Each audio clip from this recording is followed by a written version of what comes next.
Hi. Hey. Welcome to the next discussion. Yeah. Go for it. Your turn. Okay. On Rosh Hashanah, we blow the shofar. It's Yes. one of the classic symbols and one of the classic actions that's always associated with the high holidays and before the high holidays. What I want to discuss with is sort of like a more basic or original understanding of what the shofar meant in its original form, Okay. What and do you then mean by show original how form? that parallels today in a symbolic level to us. So original form, you mean like Originally, from a biblical perspective, we blow the shofar multiple times over Rosh Hashanah specifically, but that meant something on the ground back then in history. okay. And what it meant back then in history to us means something, I suppose, on a psychological level. So you mean that it wasn't just used back then for Rosh Hashanah, it was used for other things? Correct. Now, there were multiple ways it was used, and the ideas that it expresses Okay. reveal themselves on multiple layers throughout the day and throughout the emotion and that sort of thing. But I'm going to pick up on one idea. Fine. Okay? How it originally comes about in, I suppose, the biblical days was that the shofar was blown 3 times.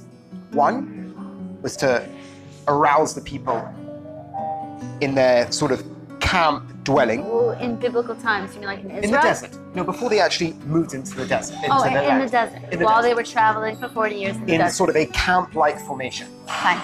The idea being that the first call was for them to arise, pay attention, like arise and realize they were being called. The second call was to break camp. Break camp means to disassemble the camp that they were in. Oh, like take down the tents. Take down the and all- tents. And the third and final call was to move to the new location. Okay. So get up, pack up, get moving. Yeah. Now we have this during the day, but how does it relate to us on a symbolic level? Now this comes across, I think, on 3 levels. The 3 blasts. Okay. And it parallels 3 ways to us. Okay, go for it. The first one is the arise, which is the traditional idea in Judaism when it comes to the shofar to wake up. But more than wake up, pay attention. Wake up in terms of people say like, yeah, I have to wake up. But that's like a cliche, like wake up and pay attention to your life, be mindful of your surroundings. Like, that's a cliche often. But in a very real way, it has meaning from the point of view of that if you don't pay attention to the little things in your life, Rosh Hashanah is a time for renewal or rebirth or doing better. When someone says pay attention in your life or now's the time to pay attention, to move that away from being a cliche, you want to say, well, actually, there are small things in your life that you ignore. The first stage would be to wake up, but like wake up to those silly small things that manifest themselves in your life that grow to those evil, dark things. When any big bad thing happens, people do a bad thing in their life. It never comes about because they decided to be evil. No, it Or was a slow progression. It was, in a relationship. yeah. A relationship is a perfect example. Be it business or personal. But you don't say that good morning because you're in a bad mood. And then, well, if I'm in a bad mood, I don't have to say good morning. So maybe if I'm in a bad mood, I can do other things. And it's These small progression. things sort of like blossom into bigger, eviler things later on in the day, or in a life. as well as accepting bad things. So if your coworker is not being nice to you, and you just decide not to just let it fly and let it fly and let it fly because you don't have the courage to stand up for yourself, well then it's also a slippery slope until you are making yourself into a victim after, again, a progression. So it's both sides. Being the perpetrator and being the victim is both a slippery slope.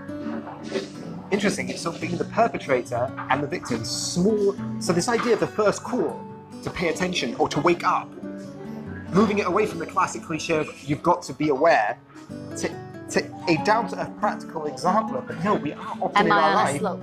Am I on a slope? Yeah. So the first thing is wake up, Am I am I on a slope? Am I on a slope? Yeah. Number 2, which was to break camp. Now, breaking camp means taking down your tents, your dwelling places, and getting ready to move. And it's where you felt secure for the past whenever. Exactly. I think I'm getting what you're So where we feel secure isn't always the best. Meaning there's often a lot of comfort zones.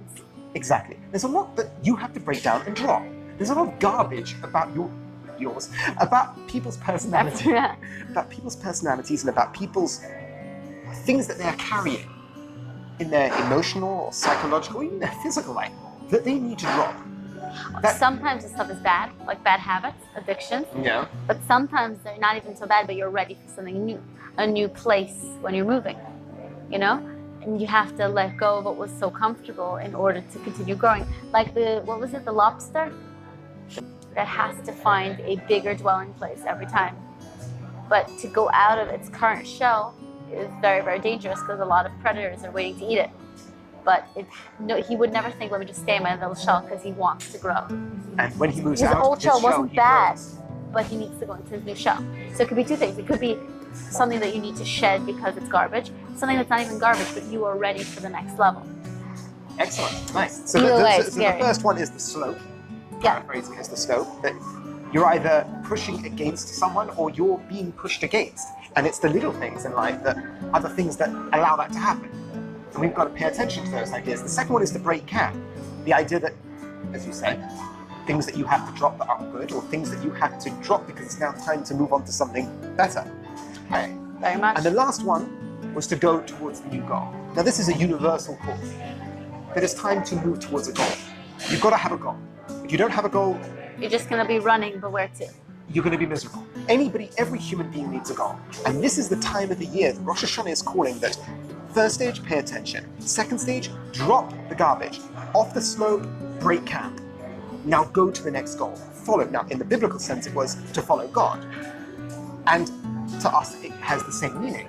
We are trying to move our lives to do what's right. And this is the last call to go towards a goal, but also in a regular psychological way. In everyday life, you've got to move towards a goal. So I suppose to sum up the three stages, you had the first stage of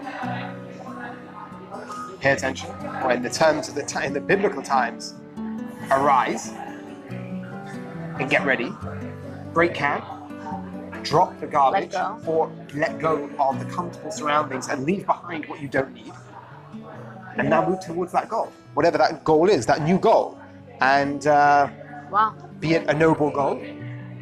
And Well, we also blow shofar 3 times in sections. it's in sections of 3.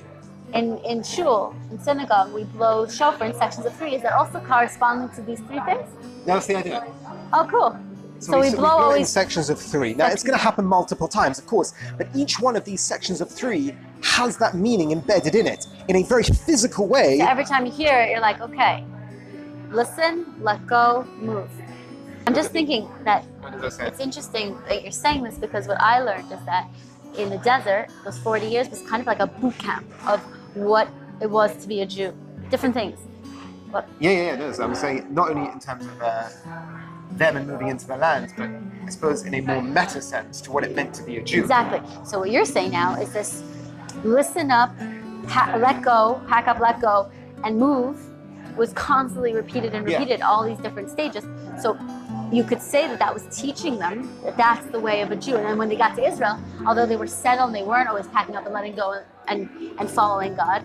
It was embedded It's sort of in them. embedded in the subconscious. In the psyche the of people. exactly, because as a Jew we don't believe in we're here to live our 80 years in comfort and then be done with it. We're here to constantly see where do I have to let go, where do I have to move on. We're growing, we're building blocks and shaving off dirt. In like a very good. So maybe you could say that this desert system of the shofar was also for them to realize, wait a minute, this is actually what we're going to do in life. And life all the way down to this day. Yeah. Beautiful. Right?